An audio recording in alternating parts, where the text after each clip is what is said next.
안녕하세요. 이번 시간에는 국어책 124쪽부터 한번 같이 보도록 합시다. 보니까 전통 음식의 우수성이라는 글이 나와 있네요. 사실 이 글은 지난 시간에 학교에서 통합지원 2반 선생님과 함께 잠깐 봤었는데 이 글의 내용이 어떤 내용이었냐면 요즘에 어린이들이 우리 전통 음식보다는 외국에서 들어온 피자, 파스타, 햄버거 이런 음식들을 더 많이 먹고 좋아하게 되어서 글쓴이가 속상해서 아니야, 우리 전통 음식도 우수하고 괜찮아 라고 주장하는 글이었었습니다. 구체적으로 이 글은 처음 시작하는 부분이 있었고요. 또 중간에 왜 전통 음식을 사랑해야 하는지 그 근거를 첫째, 둘째, 셋째 이렇게 세 가지 근거를 들고 또 마지막에는 다시 한번 우리 전통 음식이 이렇게나 우수하니까 사랑합시다 라고 강조를 하는 글이었던 것 같습니다.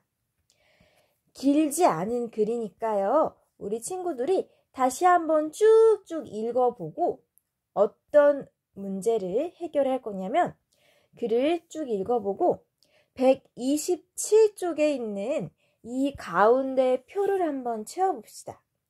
먼저 친구들이 영상을 멈춰놓고 글을 다시 한번 읽은 다음 이 3번의 표를 채워볼 거예요. 그 다음 선생님과 이 표의 내용을 잘 채웠는지 맞춰보도록 합시다. 그럼 영상 멈춰놓고 표를 채운 다음에 다시 영상을 재생시켜 주세요. 어떤가요? 채워보았나요, 여러분?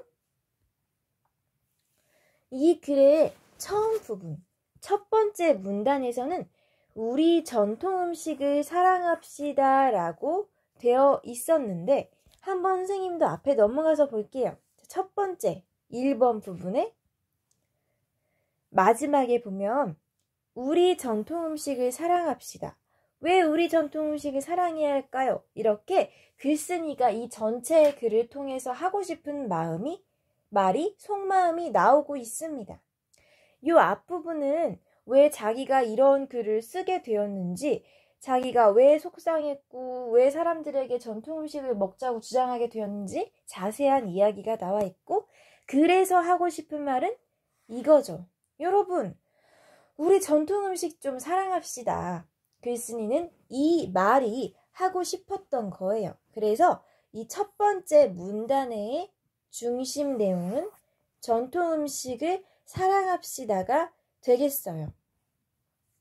그리고 그 자기가 주장한 것에 대한 전통 음식을 사랑해야 하는 이유에 대한 그 근거를 첫째, 둘째, 셋째로 나누어서 이야기했는데 잘 옮겨보았나요?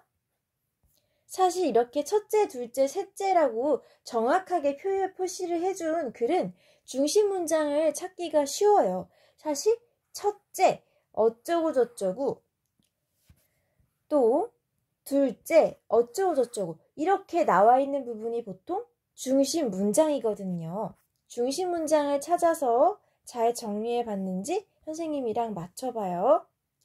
자, 글쓴이가 제시한 전통 음식을 사랑해야 하는 근거.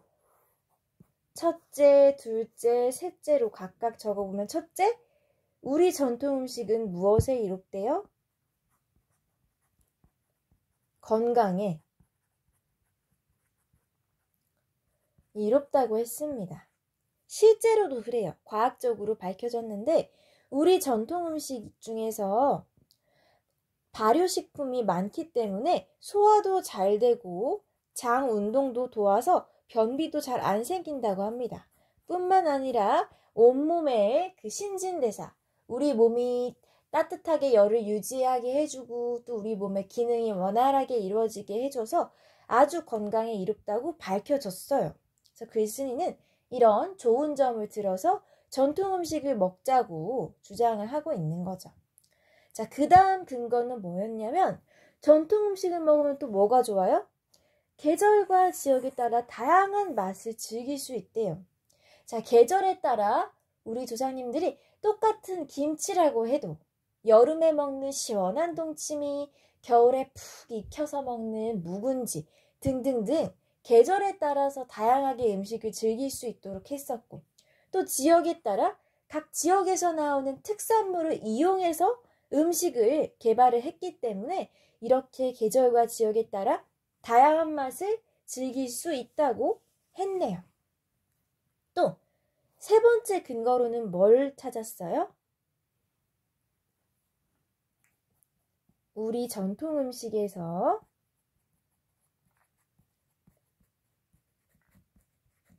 조상의 슬기와 문화를 경험할 수 있다고 했지요.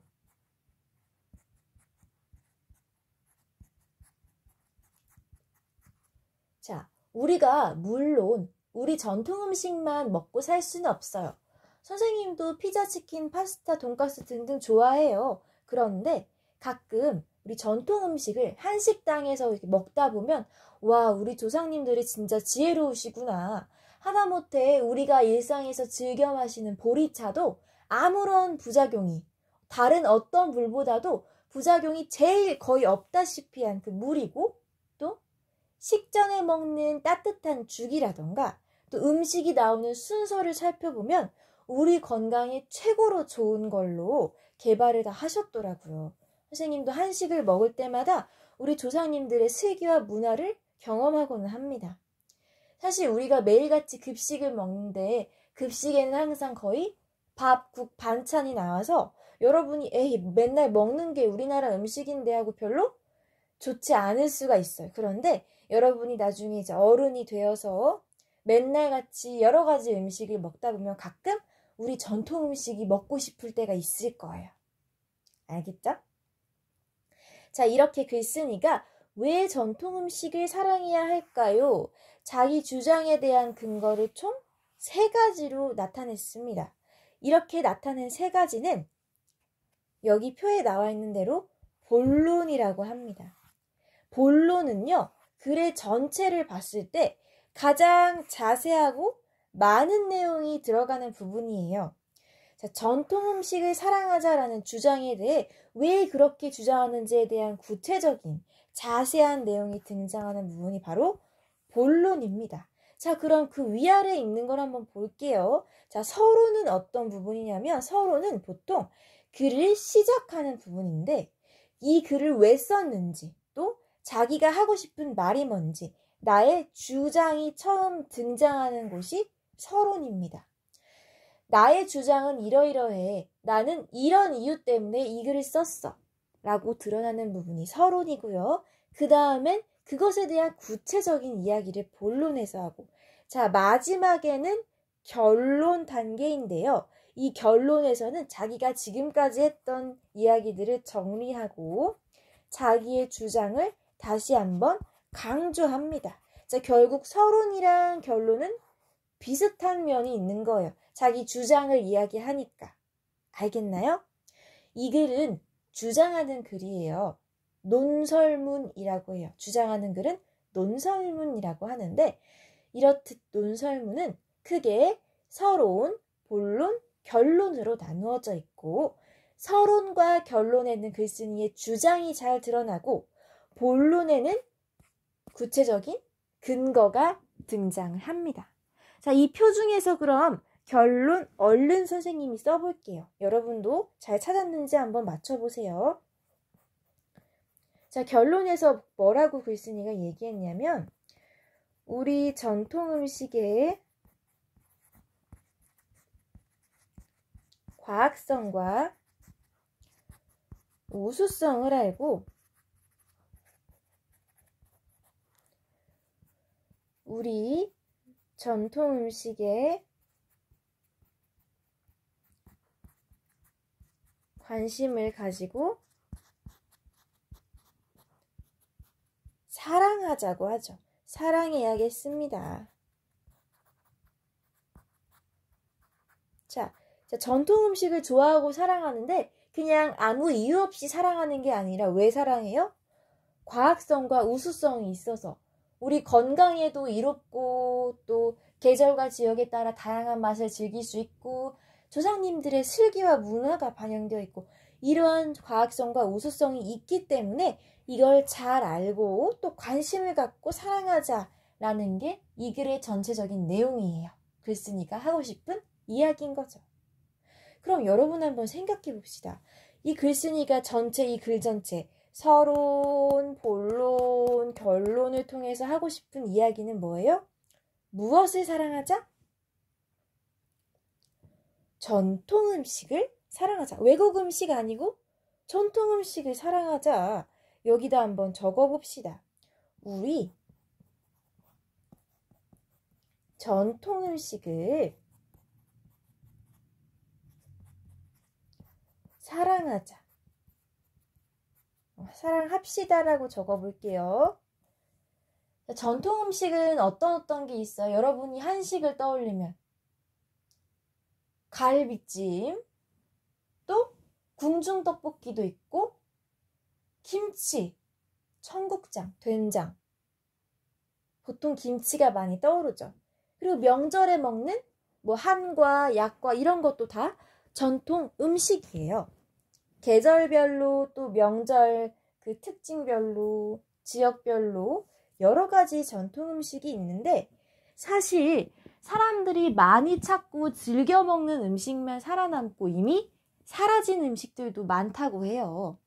우리가 우리의 전통 음식을 사랑하지 않고 관심 없이 외국 음식만 즐긴다면 지금 남아있는 전통 음식도 언젠가 사라져버리지 않을까 하는 걱정이 되네요. 아마 이 글쓴이도 그런 무서움이 들어서 안 되는데 우리 전통 음식 참 훌륭한데 우리나라 사람들만이라도 이 훌륭함을 알고 지켜줬으면 좋겠다라고 생각하지 않았나 싶습니다. 이 위에 글 내용을 확인하는 질문과 생각을 알고 싶은 질문은 이미 해봤기 때문에 넘어가고 밑에 있는 박스를 읽어보도록 할게요. 논설문은 어떤 문제를 놓고 글쓴이가 내세우는 주장과 주장을 뒷받침하는 근거로 이루어져 있어요. 주장과 근거. 자, 주장은 글쓴이가 하고 싶은 중요한 이야기. 근거는 주장을 뒷받침해주는 이야기. 이 두 개가 합쳐져서 주장하는 글, 즉 논설문을 이루고 있습니다. 자, 여기까지는 그렇게 어렵지 않았는데 이 뒤에 128쪽, 129쪽이 중요해요. 집중해서 같이 보도록 합시다. 문단 2를 다시 읽고 서론의 특성을 생각해 봅시다. 아까 선생님이 글을 크게 몇 부분으로 나눈다고 했어요? 서론, 또 본론, 결론. 그 중에서 글이 시작되는 부분은 어떤 부분? 서론이죠. 서론에는 보통 글을 쓴 이유와 자기의 주장을 간단하게 내세우는데 문단 1번, 즉 서론 부분으로 다시 한번 가봅시다. 자, 뿅.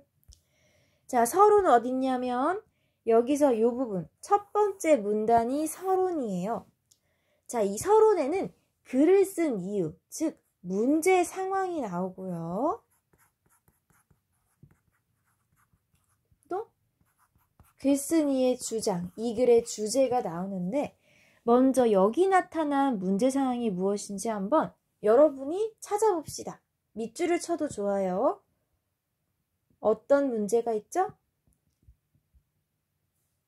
외국에서 유래한 햄버거나 피자와 같은 음식을 좋아하면 지나치게 많이 먹으면 건강이 나빠지는 그런 문제 상황이 있어요. 자, 그런데 전통 음식은 건강을 나쁘게 하지 않으면서 맛도 있고 훌륭한데 사람들이 전통 음식을 잘 즐기지 않는 것 같아서 이 글쓴이가 어떤 주장을 해요? 우리 전통 음식을 사랑합시다. 여러분, 외국에서 유래한 햄버거나 피자를 너무 많이 먹으면 건강이 나빠져요. 건강이 안 나빠지면서 맛도 좋은 우리 전통 음식을 사랑합시다. 글쓴이가 이 글 전체를 통해서 하고 싶은 이야기가 다 담겨 있어요. 자, 그럼 이 문제 상황과 주장을 기억을 해뒀다가 뒤에 128쪽에 적어봅시다. 자, 4번으로 와주세요.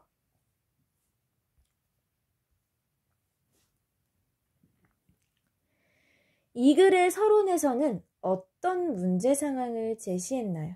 어떤 문제가 있었죠? 사람들이 어떤 음식만 주로 먹어요? 외국 음식을 주로 먹는데 그 외국 음식을 더 좋아하는 어린이를 보면 건강이 나빠질까봐 염려가 된다고 했죠. 자, 여기다가 간단히 적어볼게요. 우리 전통 음식보다 뭘 더 좋아하는 어린이? 외국에서 유래한 햄버거나 피자와 같은 음식을 더 좋아하는 어린이가 많다. 여기까지만 적어도 되고요. 여기다가 뭘 더 적어도 되냐면 이렇게 외국 음식을 많이 좋아하는 어린이를 보면 건강이 나빠질 수 있다라고까지 적어도 됩니다.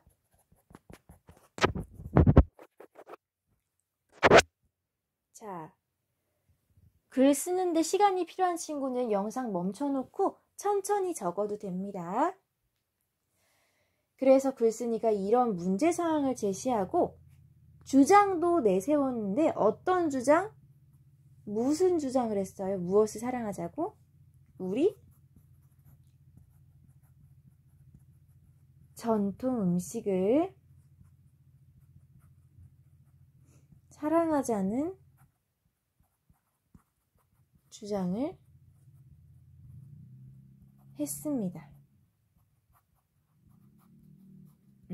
이렇게 적어 보세요. 자, 이렇듯 서론은 어떤 역할을 하냐면요. 아래에 박스에 있는 두 가지 역할을 해요. 여기가 1번, 2번. 자, 주장하는 글, 즉 논설문. 자, 우리가 지금 보고 있는 글의 종류는 논설문이에요. 논설문의 뜻은 주장하는 글이에요. 이런 주장하는 글은 서론에서 글을 쓴 문제 상황을 밝혀주고 글 전체에서 이야기하고 싶은 주장을 나타내요. 문제 상황과 주장이 드러나는 부분이 바로 서론입니다. 여기까지 이해가 되나요? 내가 무언가를 주장하려고 할 때 왜 그 주장을 했는지 그거에 대한 그 밑바탕에 그 문제 상황이 드러나면 좋아요. 자, 예를 들어서 선생님이 여러분 복도에서 뛰지 맙시다 라고 주장을 한다면 갑자기 그런 주장하는 글을 쓰는 게 아니라 문제 상황을 이야기하겠죠. 최근에 우리 학교 어린이들이 복도에서 뛰다가 다치는 경우를 많이 보았습니다. 이렇게 말하는 게 문제 상황이고 주장은 어떤 거예요? 그러니까 우리 복도에서 뛰지 말고 천천히 걸어 다닙시다. 이렇게 문제 상황과 주장은 세트예요, 세트. 내가 왜 이런 주장을 하게 됐는지에 대한 그런 배경을 설명해 주는 것이죠. 자, 그럼 글의 시작하는 부분, 즉 서론의 특징에 대해서 봤으니까 이제 본론의 특성을 한번 봅시다. 자, 이 본론은 어떤 게 있었어요? 아까 왜 우리 전통 음식을 사랑해야 할까? 내가 왜 전통 음식 사랑하자고 주장해야 할까 하는 근거들이 나타나고 있었어요.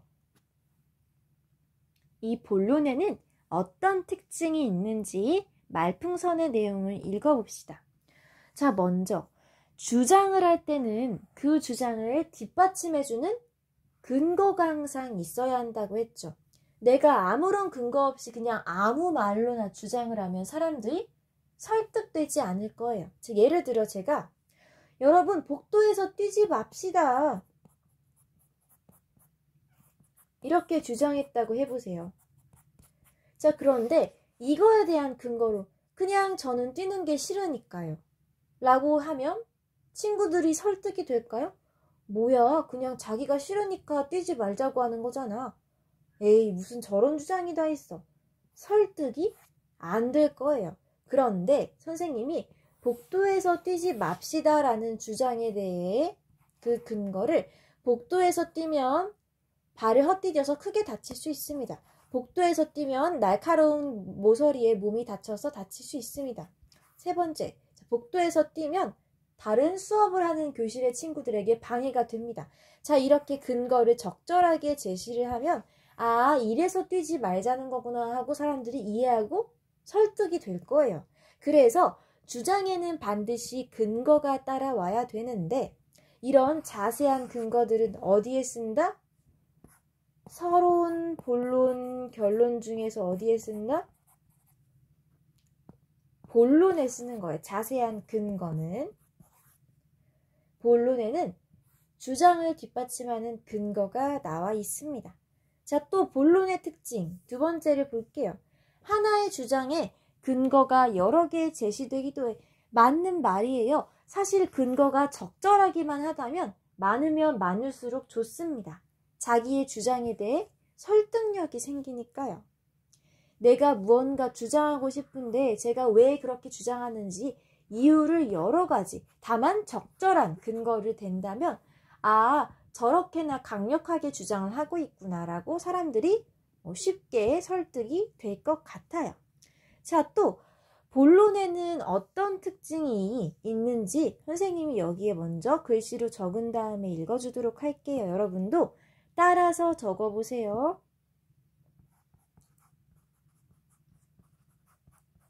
서론에서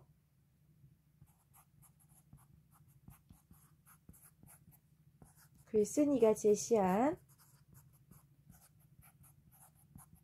주장의 근거와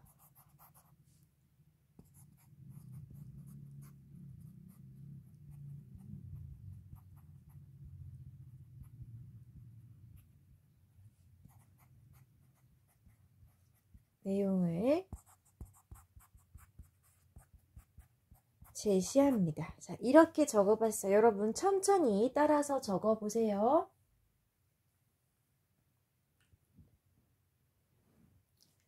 자, 여러분 이 글을 읽어보면 헷갈릴 수도 있는데 어떤 부분이 헷갈릴 수 있냐면 주장의 근거와 그 근거를 뒷받침하는 내용, 이 부분이 헷갈릴 수 있으니까 설명을 할게요. 자, 근거는 뭘 뒷받침해요? 근거는 주장을 뒷받침해요. 자, 그런데 뒤에 보니까 근거를 뒷받침하는 내용이 있다고? 자, 이게 무슨 뜻이냐면 우리가 이 주장을 탄탄하게 강력하게 말하기 위해서 이 주장을 뒷받침해주는 근거를 내세웠죠. 아까도 전통 음식을 왜 사랑해야 하는지 첫째, 둘째, 셋째 이유를 대서 이야기를 했잖아요. 그런데 이 근거도 이 근거를 뒷받침할 수 있는 내용, 자료들이 많으면 많을수록, 정확하면 정확할수록 좋아요. 자, 예를 들어서 내가 내세운 주장, 전통 음식을 사랑하자라는 주장이 있어요. 이거에 대한 근거를 세 가지를 첫째, 둘째, 셋째 이야기했는데 그 중에서 첫 번째가 뭐였냐면 전통 음식은 건강에 이롭습니다 였습니다. 지금 주장을 뒷받침해주는 근거 첫 번째가 건강에 이롭습니다 입니다. 자, 그런데 이 근거를 사람들이 사실 건강에 이롭습니다 라고만 얘기하면 건강에 이롭다고 근데 어떻게 이로운 거지?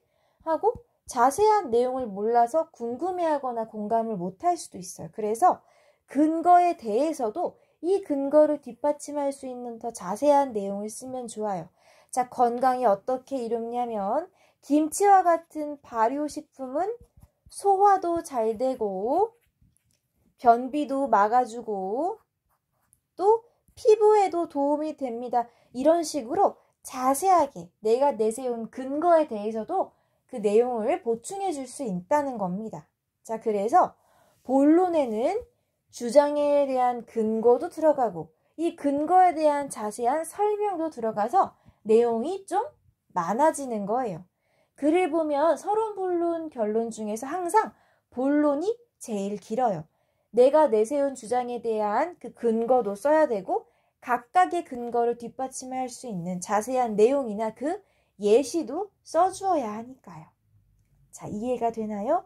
본론이 가장 많다고 생각하면 되겠습니다. 여기까지 본론이 가장 자세하다라는 것을 살펴봤는데 그 밑에 박스를 한번 볼게요.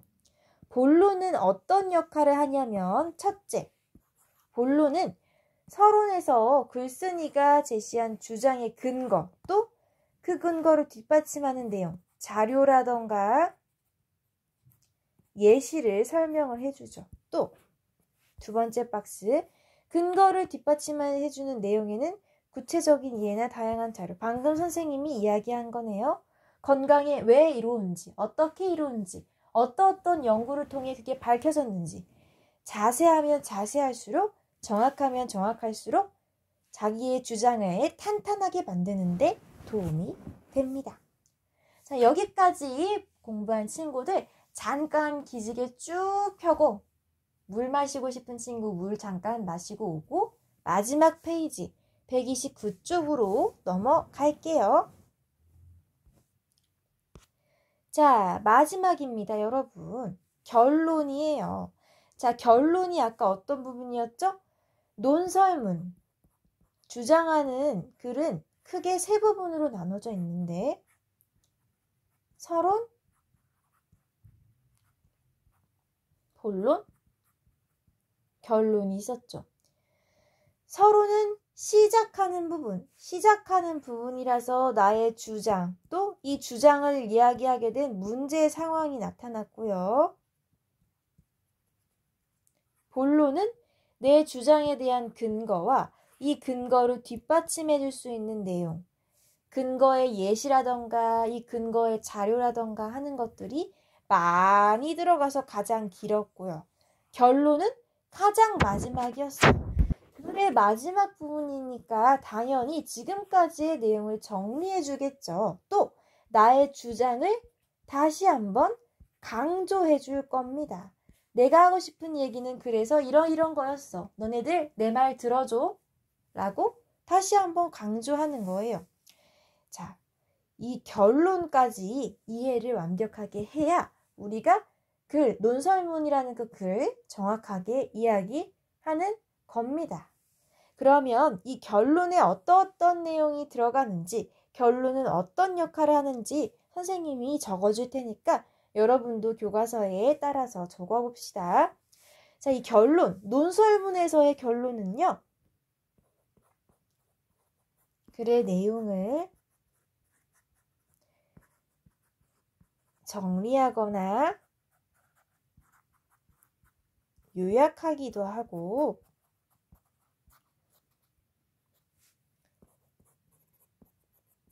글쓴이의 주장을 다시 한번 강조합니다. 강조할 수 있습니다. 꼭 그런 건 아니에요. 그냥 정리만 하고 끝나기도 하고 정리는 딱히 안 하는데 강조만 하고 끝나기도 하고 정리도 하고 강조도 할 수 있어요. 보통 결론에서 이런 역할을 한다는 거 여러분이 알아뒀으면 좋겠습니다. 자, 그래서 여러분이 글의 일부분을 봤을 때 보니까 이거 지금 글의 끝부분이네, 결론이네. 또는 이거 지금 글의 시작 부분이잖아. 여기 보면 왠지 이거 본론인 것 같아. 이렇게 알아챌 수 있어야 합니다. 이 글의 내용이 무엇을 말하고 있는지에 따라서요. 자, 천천히 받아 적도록 합시다. 여기까지 잘 적어보았나요? 자, 여기까지 잘 적어보았다면 결론 다시 쓰기 활동은 하지 않아도 돼요. 대신에 요 밑에 있는 이 7번 문제는 꼭 같이 풀어봅시다. 자, 이번 시간까지 배운 내용 정리 한 문장씩 봅시다. 논설문은 주장과 이를 뒷받침하는 땡땡으로 이루어져 있다. 자, 주장을 뒷받침하는 거 두 글자로 뭐? 거. 내가 무언가를 주장할 때는 그 주장에 대한 적절한 근거가 있어야 사람들이 설득이 되겠죠. 또 논설문은 무엇으로 되어 있대요? 서론, 본론, 결론으로 짜여 있다. 지금까지 봤던 거죠? 우리가 각각 서론, 본론, 결론의 특징을 봤는데요. 자, 그래서 서론에는 무엇이 나와 있다고요? 당연히 주장 나와 있고, 이 주장을 하게 된 무슨 상황?